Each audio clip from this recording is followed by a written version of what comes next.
Hello Facebook world, how are you all doing? And it's Kay. So today is day 7. I can't believe it's been a week of these Facebook lives, and I gotta say, feel more comfortable, not so nervous. But today I want to touch on a subject that I believe is actually very important. And so I'll give you a quick story. When the pandemic hit, obviously everyone went online, and so did I. I jumped on a bunch of meetup groups, and I found this one group called The Conscious Partner, started by Bruce and Giselle. And the first event I went to blew my mind, because it talked about, hey, Clarice, it talked about a subject that is probably the #1 thing that you need to know when it comes to relationships.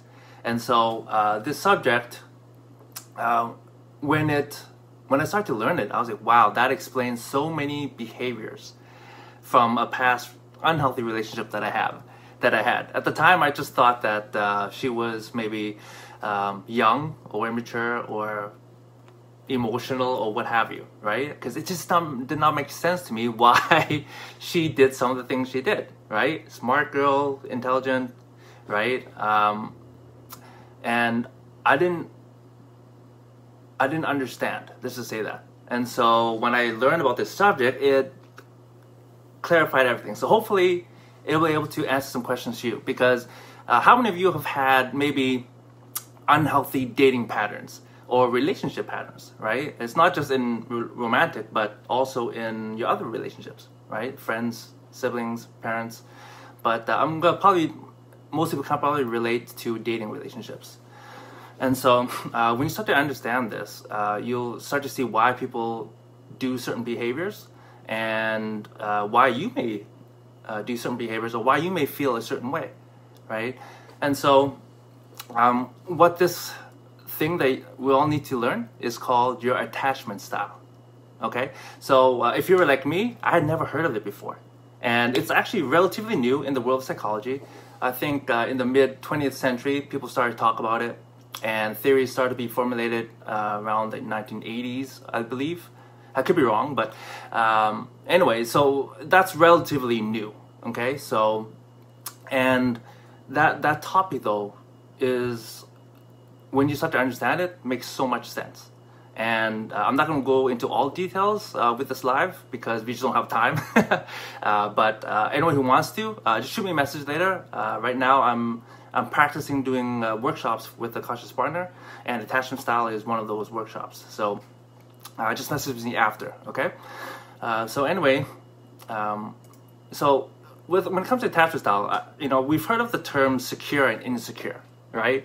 And so I think most of us, we want to be secure, but because insecure doesn't sound very nice, right? Nobody wants to be insecure, but the truth is most people actually are. Because there's and here's the thing, it's not a bad thing per se, right? It's just a word. Your attachment style is not bad. They are what they are. You know what I'm saying? And the thing is, if you're unaware of it, it can actually prevent us, or prevent you from ever actually being content in life. And so the thing with attachment style, hey Laurie, is that first of all, we had no control over how it was formed. It was actually formed when we were essentially from birth till about 3 years old. Okay, so we had no control of it. So whatever style you are, it wasn't your fault, if you will. Okay, but it's not psychological. It's learned behavior. Okay, and since it's learned behavior, hey Cash, that means it can be unlearned, right? So that's the beautiful thing about this, right? And so at the end of the day, we got to take responsibility and choose to change if we want a better life, right? And so in relationships, it's so important. And so I'm going to talk about the 4 different styles. I'm going to talk mainly extremes, okay, so that you kind of know, but really we all have a little bit of each, okay? So the first one is very simple. It's secure, right? People who have a secure attachment style, essentially when they grew up, their needs were met, right? They had ample love, affection, parents were there when they needed support and just to feel love, right? And when you grow up, typically you don't get stressed out when your partner needs support or you need support, right? So that's secure, right? Everyone wants to be secure, right? The next one is let's start with the anxious preoccupied. Okay, so there's 4 different attachment styles. Okay, the secure, anxious preoccupied, fearful avoidant, and dismissive avoidant. Okay, so I covered secure. Second one is anxious preoccupied. Okay, and essentially people with this attachment style, they grew up with love that was unpredictable, right? So maybe when they really needed nurturing, their needs didn't get met every time, right? And so if so, then those inconsistent parenting behaviors created this attachment style where, oh, okay, I don't know when when you're actually going to be here, so I'm going to attach as much as I can. Okay, so that's anxious preoccupied, right? They're preoccupied with the relationship. They're usually chasing they're the one who's pursuing in the relationship. Typically, they always want to be close. Okay, so the next one is the fearful avoidant. Okay, and so these people with this type of attachment style, they probably had parents who responded to their needs in threatening ways, or maybe they didn't know how to care or comfort them in a healthy way. But also a lot of times people with a fearful attachment style, they were in like abusive relationships or abusive environment, right? Whether it be physical or mental or whatever, right? And so these people typically have low self-esteem. Their emotional needs obviously did not get met. So, you know, they're always fearful. They're like, you know, they always think, I'm not good enough. Or when will this person leave me, right? And I can't, you know, I can't imagine living like that. So I'm very grateful, but people do. And, you know, people with this type of attachment style typically have high anxiety and high avoidance, right? So it can be very complicated to understand. Again, I'm not going to go into everything because I just can't with this live. Come out to the events, you learn a lot more, and really the most powerful part of the events is actually you can get other people's perspective, right? Because if you're a certain attachment style, you'll only see it or try to understand things from your lens and your experiences. When you hear from other people and like, wow, you feel that way? It'll start to understand, oh, okay, I know somebody who has that attachment style. Oh, that's why they did that. Seriously, it was very powerful. And then the last one is dismissive avoidant, okay? So, I'm just thinking about this one. I'm just thinking like in the Asian culture, it's very common for essentially children were to be seen, not heard, right? And so dismissive avoidant, people with this attachment style grew up being told not to show any emotion, right? Hey, don't cry, right? Or hey, don't be too happy now, right? And they were basically told to suppress their emotions. So again, their emotional needs were not met, right? As a child, you have these so strong emotions, but you don't know how to express it or, what's the word? Where's leaving my mind? Process them. And so, again, so a dismissive, they're the ones who, they want space, right? They're the ones who's always like, you know what, they may seem like the one that will never commit or attach, right? But here's the thing. All 4 attachment styles, they actually want to get into a relationship, a healthy relationship. Everyone wants love. And that's the thing. But if we're unaware of attachment style, we may be attaching with the wrong people, or we may be repeating the same unhealthy patterns over and over again with different people. That's why dating sites or dating apps, right? It's the same people over and over again, right? And I'll touch a little bit on that in a little bit, okay? And so the dismissive, you know, your ultimate dismissive is like a James Bond, right? They're busy with work. They won't attach. They have a foot out the door. And you know, have you ever had or seen people in a relationship with maybe they're together for like 6 years, right? They lived apart.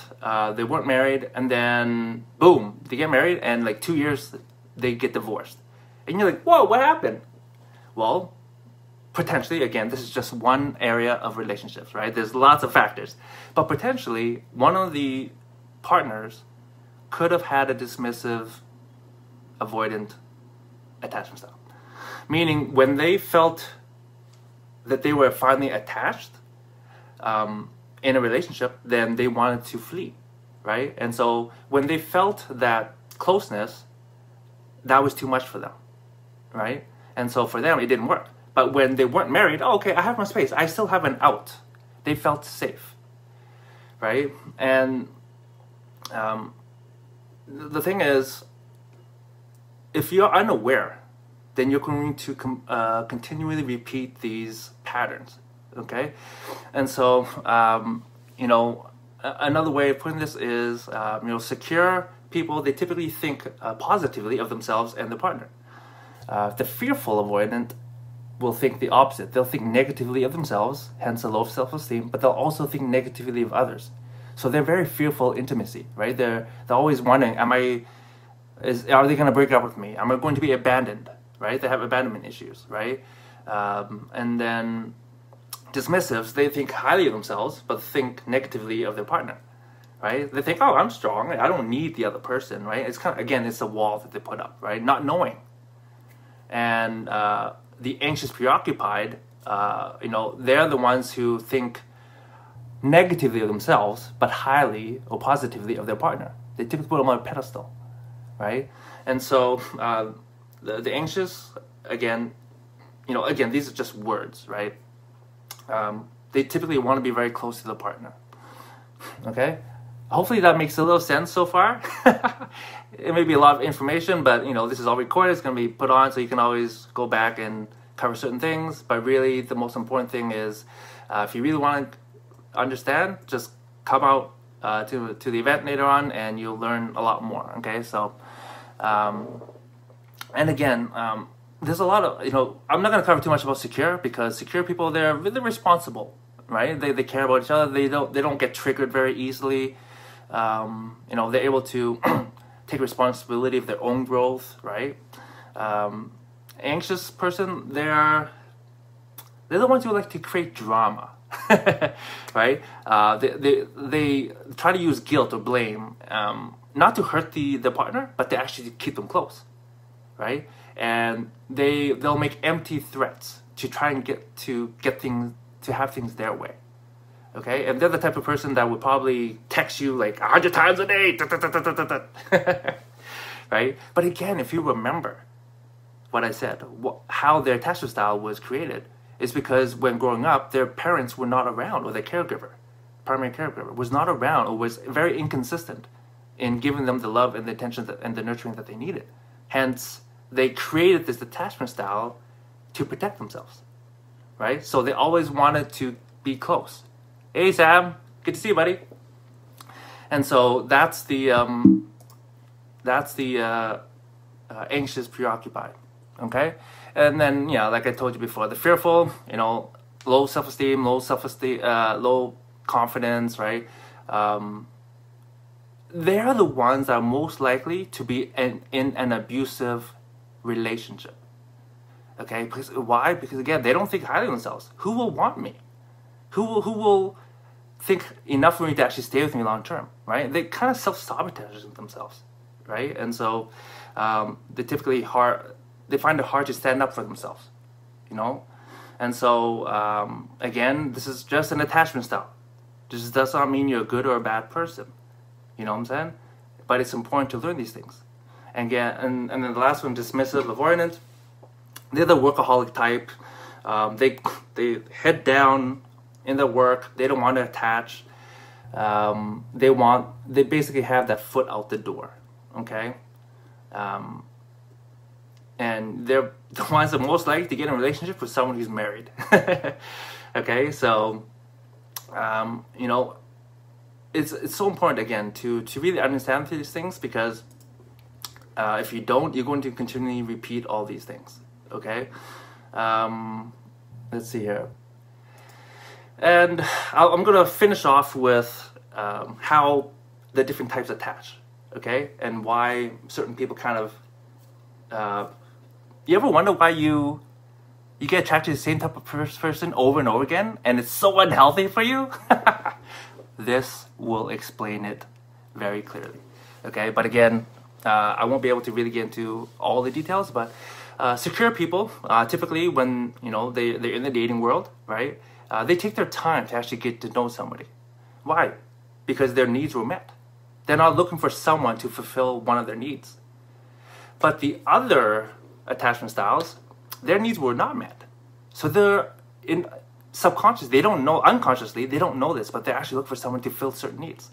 And so when they are dating, they want to attach right away, right? And so, yes, it's very scary, Lori. But here's the thing. When you are, if you've never heard of attachment style, you'll see this happen over and over again. That's the thing. But when you start to learn this, and then you can start to see certain behaviors, and you think, oh my gosh, they're a certain attachment style, right? Now you are aware, and you can actually work together on creating a secure relationship, and healthy, and happy, right? And so I'm just sharing some information here. And so the avoidant and the anxious, they want to jump into a relationship right away, right? Why? Because they attach quickly. Secure people, they'll take their time. So if you think about it, let's say you're an anxious person, okay? You want to be close to your partner. You want to attach right away, right? And now you have two choices. A person who's secure, who takes their time in getting to know you, right? A secure person is like, okay, is this a good person for me to date? I'll take my time to get to know them. Or a dismissive person, a person who will jump into relationships. Every time the anxious will attach to the dismissive, and then this dismissive will jump right in, because they both want to attach right away. The secure will take their time. And so what happens is that the anxious and the dismissive, they'll attach together. But here's the thing. The anxious wants to be close to their partner. The dismissive wants some space. That's where we get into trouble, people, right? So what happens when the anxious wants to get close to the dismissive? The dismissive feels suffocated. Oh my gosh, oh, whew, I need a little space here, people. And then they'll back off. And then what happens is the anxious is like, why are you backing off? Come closer to me. I want you to come closer. So anxious is following, say, hey, come closer. Dismissive feels even more pressure, goes further away. Anxious tries to get closer. And then eventually, dismissive runs away and say, hey, this is not working out. They break up. They go back into the dating pool, into the dating apps, and then they find the same type of people over again. They attach, same patterns over and over again, right? And again, like, if you're unaware that you have a certain attachment style and other people do, then you're going to continually have these same patterns that are not conducive in creating a healthy relationship, okay? And so,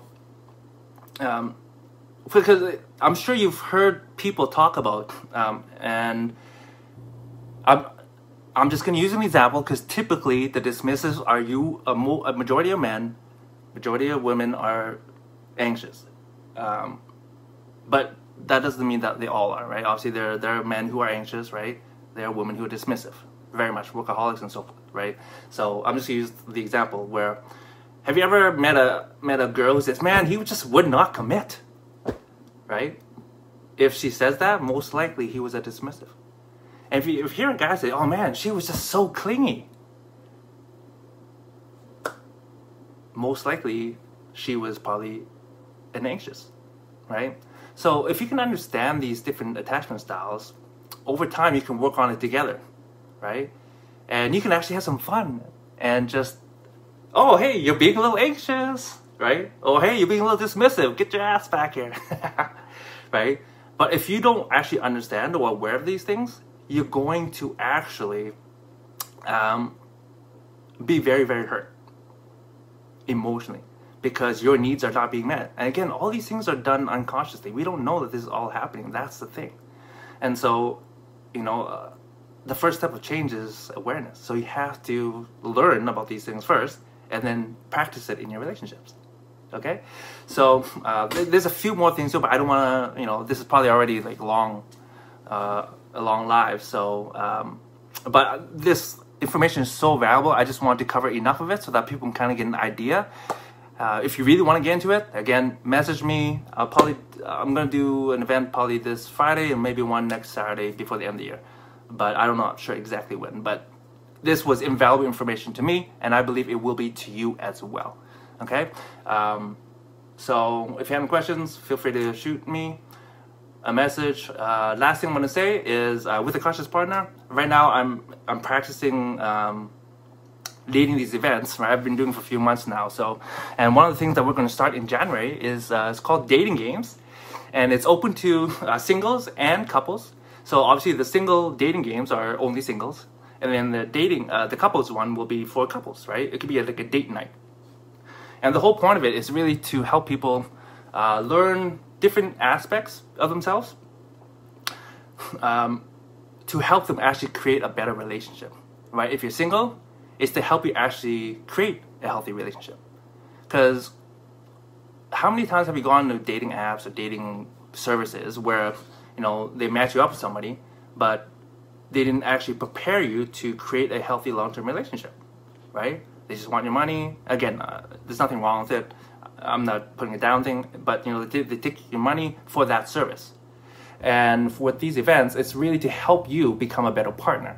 Because if you become a better partner, you'll attract a better partner, right? And so if you are interested in the dating games, there's actually a Facebook group page for Vancouver. Right now, I'm just doing Vancouver. Eventually, we'll hit other cities, but the one that I'm doing is in Vancouver, and I'll attach a link in one of the comments. But yeah, it's supposed to be designed to be really, really fun. Anywhere between 12 to 18 people, 6 guys, 6 girls, or 3 couples, 6 couples, or ideally really 9 and 9, right? And then we'll go into certain subjects like attachment style, maybe talk about core values, or you know, letting go of the past, emotional triggers, authenticity, right? All these subjects that are so important for any of us to actually be a better partner in our relationships, but also just a better human being in general, right?